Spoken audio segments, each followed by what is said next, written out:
bisa dari rumah adat, atau dari bahasa adat, atau dari pakaian adat, atau ras suku yang berbeda-beda. Lalu bagaimana cara kita untuk menghargai perbedaan bahasa, adat, dan tradisi yang ada di sekitar kita? Ada yang tahu bagaimana? Iya, saling menghormati, melestarikan budayanya ya. Lalu kenapa penting bagi kita untuk menjaga dan melestarikan budaya daerah kita? Kenapa penting? Ya, agar tetap terjaga, tidak mati dimakan waktu. Nah, untuk mempelajari lebih lanjut tentang itu ada sebuah video yaitu tentang jamu warisan budaya sehat Indonesia. Kalian simak dulu ya videonya. Iya, Bu.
Mbak Mita sama Mbak Yulia kelompok 1, dari Mbak Salsa ke Mbak Ida kelompok 2, dari Mbak Nasti ke Mbak Ima kelompok 3.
betul sekali. 1 poin lagi untuk kelompok 3.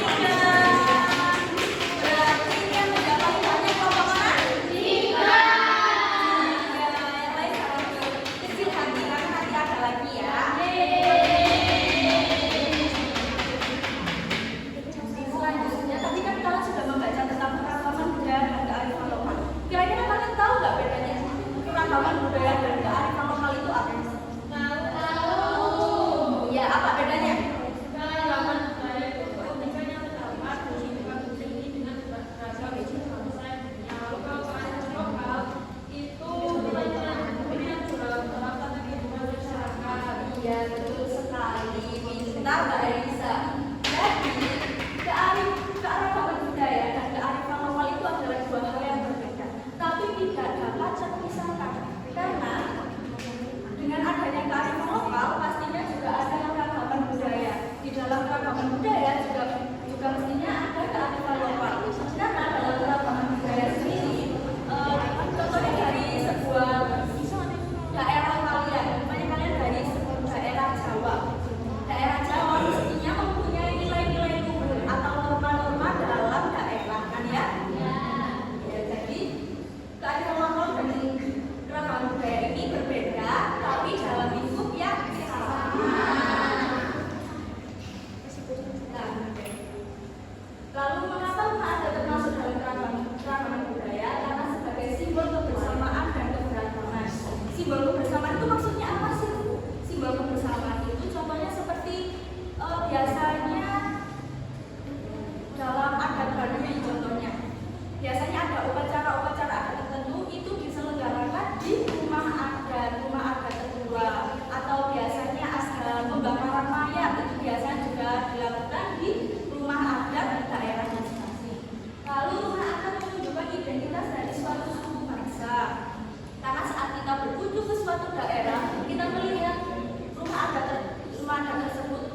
Lalu kita tahu kan itu rumah adat dari mana? Berarti kita tahu itu daerahnya di mana. Lalu rumah adat mencerminkan pola kehidupan masyarakatnya. Keempat, rumah adat merupakan rekam jejak budaya masa lalu.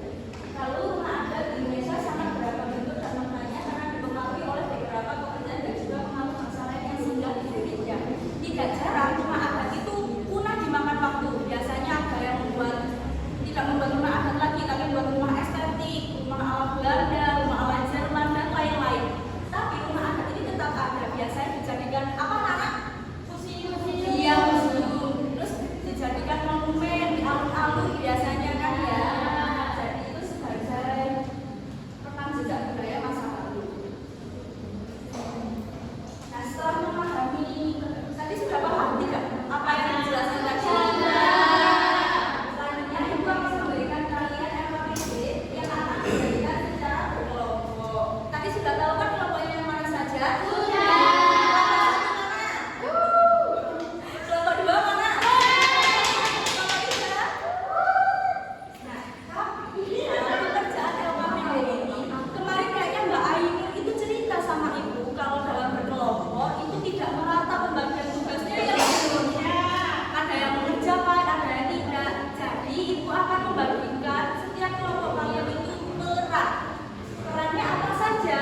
Dalam 3 kelompok ada 1 orang yang menjadi pemimpin, ada 1 orang lagi yang menjadi pembaca, dan ketiga menjadi presentator. Nanti kalian tentukan dulu siapa pemimpin, siapa pembaca, dan siapa presentator. Kalian tentukan dulu siapa pembaca, presentator, dan pemimpin. Sudah dibagi? Nah, selanjutnya ibu akan membagikan ini ke kelompok masing-masing ya.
KKPD ini sudah Ibu siapkan cerita.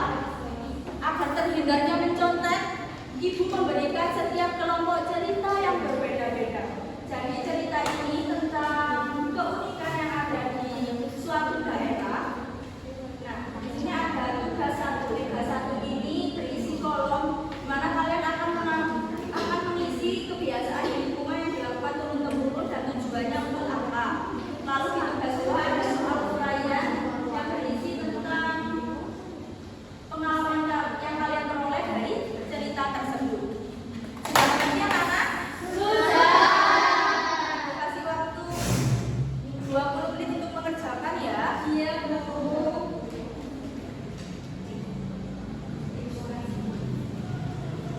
Sudah selesai mengerjakan? Sudah.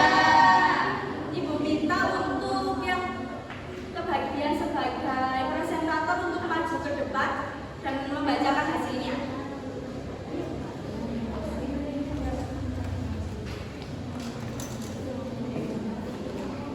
Kelompok satu mana? Ya, silakan membaca dulu kelompok satu.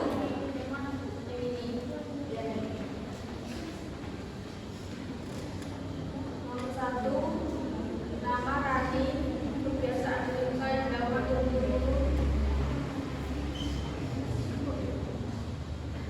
Nama Desa Pelangi, mengadakan festival harmoni melestarikan budaya. Yang ketiga, suku Jawa membersihkan balai desa agar menjaga kebersihan.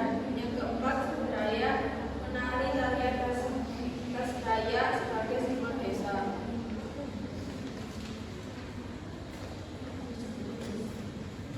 Jawaban dari nomor 1, memakai pakaian Dayak warna-warni.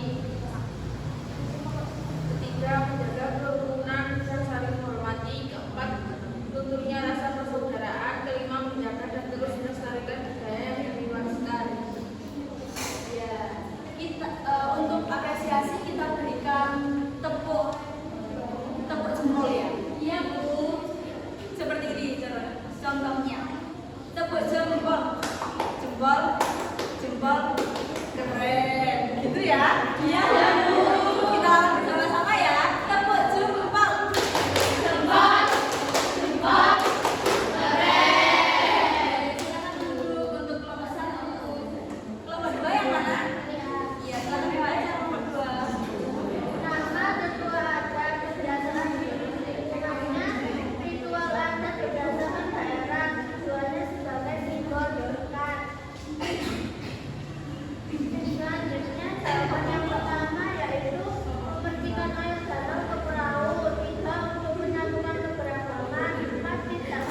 3 poin juga untuk kelompok 1. Kelompok 3 dapat berapa?